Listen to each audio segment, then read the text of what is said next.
lebih detail tentang SWOT, sebenarnya SWOT ini analisa untuk menentukan strategi. Jadi sama kayak 4 kuadran tadi, ada garis vertikal dan garis horizontal. Nah, garis yang vertikal itu, yang atas itu adalah strength, kemudian weakness. Jadi garis vertikal ini adalah faktor internal. Jadi strength weakness itu adalah dari internal kita. Kemudian kalau threat dan opportunities itu eksternal, faktor eksternal. Jadi threat itu mungkin jangan kita terjemahkan sebagai hambatan, tapi kita terjemahkan sebagai tantangan. Kemudian opportunities kita terjemahkan sebagai peluang. Jadi seberapa besar tantangan yang dihadapi, kemudian seberapa besar peluang yang kita hadapi. Nah, di sini kan akan muncul persilangan antara garis vertikal dan horizontal, internal dan eksternal tadi. Itulah muncul 4 kuadran. Kuadran yang pertama itu yang berwarna kuning, yaitu dia punya banyak peluang, opportunities-nya banyak, kemudian punya banyak kekuatan secara internal. Jadi secara eksternal peluangnya banyak, kemudian secara internalnya dia punya banyak kekuatan. Nah, secara umum strategi yang dilakukan adalah agresif. Misalnya nih, madrasah kejuruan, dia punya jurusan yang tidak dipunyai oleh madrasah lain atau oleh SMK lain. Itu kan artinya dia punya kekuatan di situ dan tidak punya pesaing gitu. Nah, itu kan dia harusnya bisa mengembangkan jurusannya menjadi lebih agresif dalam memajukan jurusan itu.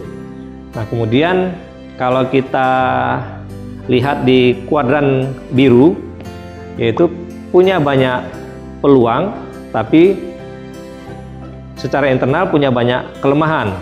Nah, artinya harusnya memperbaiki dulu kelemahan-kelemahannya. Jadi itu strateginya harusnya defensif dia. Jadi peluangnya banyak, tapi ya secara internal dia punya banyak kelemahan. Misalnya jumlah gurunya kurang, kemudian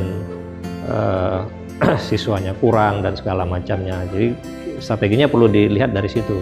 Kelemahan di internalnya apa? Itu yang diperbaiki dulu. Jadi strateginya adalah defensif, jadi bertahan. Karena kalau tidak, ya peluangnya hilang, kelemahannya makin banyak, ya dia akan tenggelam dengan sendirinya. Nah, kemudian yang hijau, yang kiri atas, itu punya kekuatan, tapi tantangannya juga besar. Misalnya banyak madrasah aliyah yang sejenis di wilayah yang sama gitu. Nah, itu kan artinya dia madrasah yang mungkin madrasah yang bagus, tapi pesaingnya juga banyak. Nah, ini artinya dalam menghadapi tantangan itu dia harus ofensif gitu. Ya, kalau main sepak bola strateginya menyerang lah gitu. Karena dia banyak tantangan di sini. Jadi salah satunya dengan sedikit ofensif. Nah, yang kuadran yang paling rendah itu adalah secara internal dia punya banyak kelemahan dan secara eksternal punya banyak tantangan, itu yang merah. Jadi kekurangannya banyak, juga tantangannya juga besar. Nah, ini strateginya harusnya internal dulu, mengurangi kelemahan dulu untuk menghadapi tantangan. Jadi diidentifikasi kelemahan ini, diperbaiki untuk menghadapi tantangan yang ini gitu. Nah, itu strateginya adalah internal recovery. Jadi perbaiki dulu ke dalam, jangan pikirkan dulu ke luarnya. Jadi strateginya adalah benahi manajemen di dalam terlebih dahulu. Jadi agak sedikit sama dengan yang di kuadran biru, tapi ini tantangannya lebih besar gitu.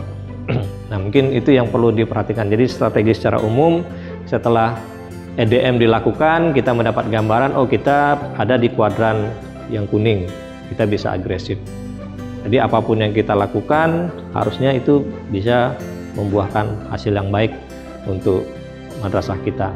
Nah, kalau kita berada di kuadran hijau, strateginya ini, karena kita punya kekuatan tapi juga tantangannya lumayan.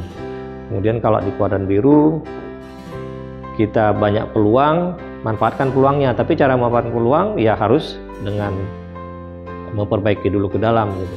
Nah, kemudian ya kalau kita berada di kuadran terlemah, kuadran merah, yaitu kita perbaiki dulu kita ke internalnya.